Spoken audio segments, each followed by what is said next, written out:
est une reine africaine qui, vers le XVIIIe siècle, 1770 exactement, mena son peuple du Ghana vers la Côte d'Ivoire. Après avoir sacrifié son unique enfant devant un fleuve en furie, elle déclara Baouli, ce qui veut dire l'enfant est mort. Rosa Parks est une afro-américaine, née le 4 février 1913 en Alabama. Elle a été arrêtée le 1er décembre 1955, motif. Elle a enfreint à la loi en s'asseyant dans un bus à la place réservée uniquement aux Blancs. Simone Veil. Elle est née le 13 juillet 1927 à Nice. Elle est arrêtée en mars 1944 à Auschwitz par la Gestapo, puis déportée. Motif, elle était juive. Tina Turner. Elle est née le 26 novembre 1939 à Nabush, dans le Tennessee. Elle a subi des violences conjugales pendant des années par son mari. Motif, il était violent, alcoolique et ne supportait pas son succès. Malala Yousafzai. Elle est née le 12 juillet 1997 à Mengora, au Pakistan. Elle était victime d'une tentative d'assassinat le 9 octobre 2012. Motif, elle voulait juste aller à l'école. Ce sont ces 5 personnalités qui sont rentrées dans l'histoire que les femmes de ce soir vont essayer de vous camper. Elles vont vous raconter leurs histoires parce que nous pensons que toutes ces femmes-là sont passées par la résilience et elles ont réussi à s'en sortir et à devenir les icônes, les femmes battantes, les femmes fortes que nous connaissons aujourd'hui. C'est pour cela que nous les avons choisies, pour illustrer un peu ce thème de résilience. Donc je vais vous laisser avec les femmes. Ce ne sont pas des comédiennes, ce ne sont pour la plupart que des femmes normales, qui vaquent à leurs occupations quotidiennes comme d'habitude. Elles ne sont jamais montées sur une planche pour la plupart. Elles n'ont jamais dit un mot devant un micro. Elles vont quand même ce soir essayer de camper des personnalités que nous connaissons tous. Soyez indulgents avec elles si d'aventure ça ne répondait pas à des critères de professionnalisme. Merci.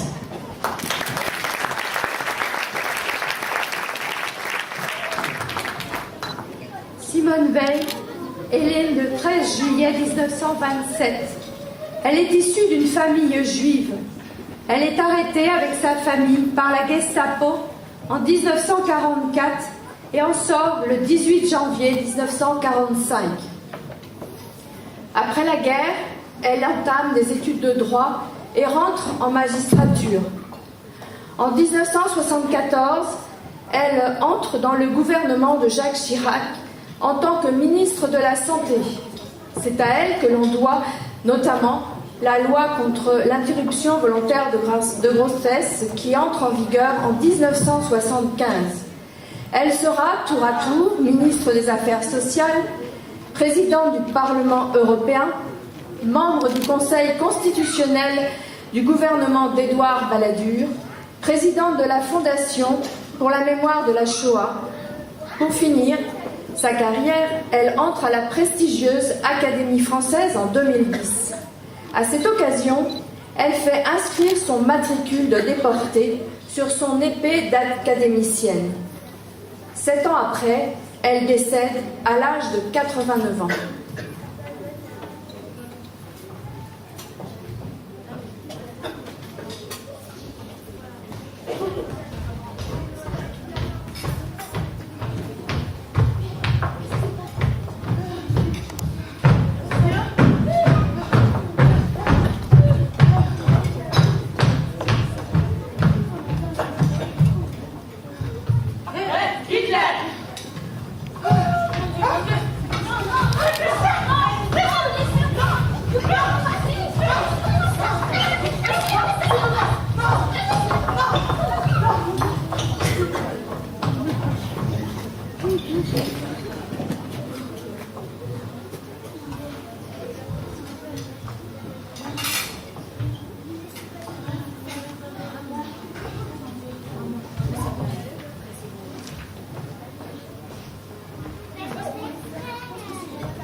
Mesdames, Messieurs, j'interviens aujourd'hui à cette tribune, ministre de la Santé, femme et non parlementaire, pour proposer aux élus de la nation une profonde modification de la législation sur l'avortement. Croyez bien que c'est avec un profond sentiment d'humilité devant la difficulté du problème, comme devant l'ampleur des résonances qu'il suscite, au plus intime de chacun des Français et des Françaises, et en pleine conscience de la gravité des responsabilités que nous allons assumer ensemble. Mais c'est aussi avec la plus grande conviction que je défendrai un projet longuement réfléchi et délibéré par l'ensemble du gouvernement, un projet qui, selon les termes même du président de la République, a pour objet de mettre fin à une situation de désordre et d'injustice et d'apporter une solution mesurée et humaine à un problème les plus difficiles de notre temps. Si le gouvernement peut aujourd'hui vous présenter un tel projet, c'est grâce à tous ceux d'entre vous, et ils sont nombreux et de tous horizons, qui, depuis plusieurs années, se sont efforcés de proposer une nouvelle législation mieux adaptée au consensus social et à la situation de fait que connaît notre pays. Rares sont les femmes qui ne désirent pas d'enfants. La maternité fait partie de l'accomplissement de leur vie et celles qui n'ont pas connu ce bonheur en souffrent profondément. Si l'enfant, une fois né, est rarement rejeté et donne à sa mère avec son premier sourire les plus grandes joies qu'elle puisse connaître, certaines femmes se sentent incapables, en raison de difficultés très graves qu'elles connaissent à un moment de leur existence, d'apporter à un enfant l'équilibre affectif et la solitude qu'elles lui doivent. À ce moment, elles feront tout pour l'éviter ou ne pas le garder. Et personne ne pourra les en empêcher. Mais les mêmes femmes, quelques mois plus tard, leur vie affective ou matérielle s'étant transformée, seront les premières à souhaiter un enfant et deviendront peut-être les mères les plus attentives. C'est pour celles-là que nous voulons mettre fin à l'avortement clandestin, auquel elles ne manqueraient pas de recourir, au risque de rester stériles ou atteintes au plus profond d'elles-mêmes. L'histoire nous montre que les grands débats qui ont divisé un moment les Français apparaissent avec le recul du temps comme une étape nécessaire à la formation d'un nouveau consensus social qui s'inscrit dans la tradition de tolérance et de mesure de notre pays. Je vous remercie.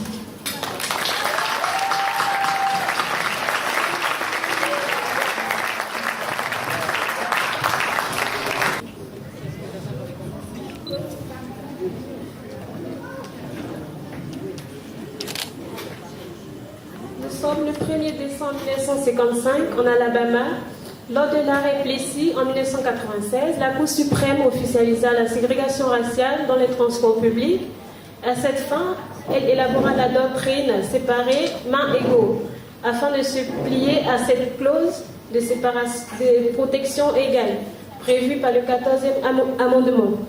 Ainsi, de statut d'esclaves, les Noirs américains étaient devenus des citoyens de seconde zone, avec des droits inférieurs aux Blancs.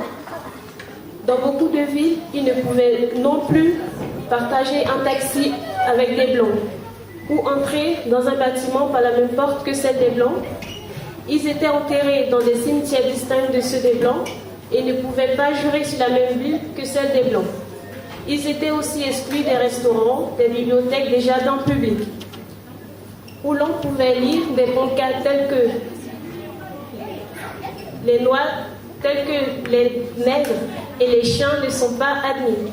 Les Noirs devaient systématiquement s'effacer devant les Blancs en laissant dans le passage dans les rues et ils étaient interdits à un homme noir de regarder dans les yeux une femme blanche. Selon les sexes, les Noirs étaient appelés Tom ou John, mais jamais monsieur, madame ou mademoiselle. C'est dans cette atmosphère que naît une jeune femme du nom de Rosa Parks.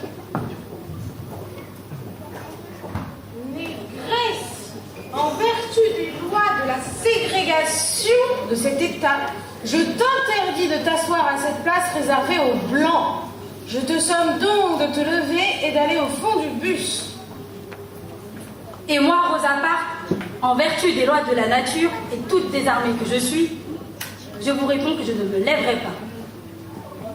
Négresse, si tu ne lèves pas tes sales fesses de là, j'appelle tout de suite la police.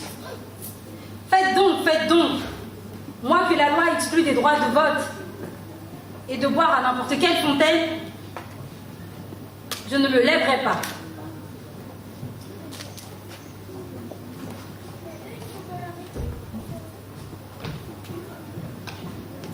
Au nom de la loi, je vous arrête avec 15 $ d'amende, direction prison.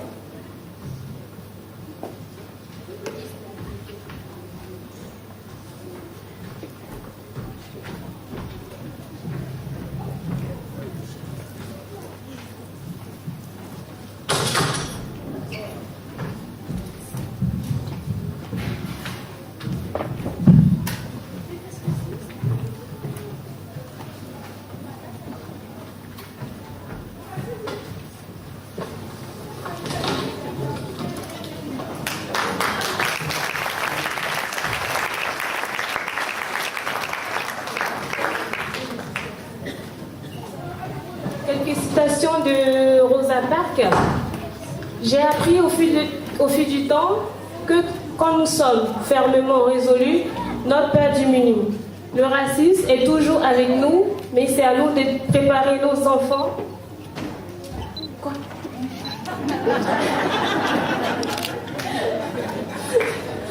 C'est à nous de préparer nos enfants pour ce qu'ils doivent répondre et nous l'espérons, nous vaincrons. Vous ne devez jamais avoir peur de ce que vous faites quand vous faites ce qui est juste. Quand on n'a pas de droits civiques, il n'est question que de survivre, d'exister au jour le jour.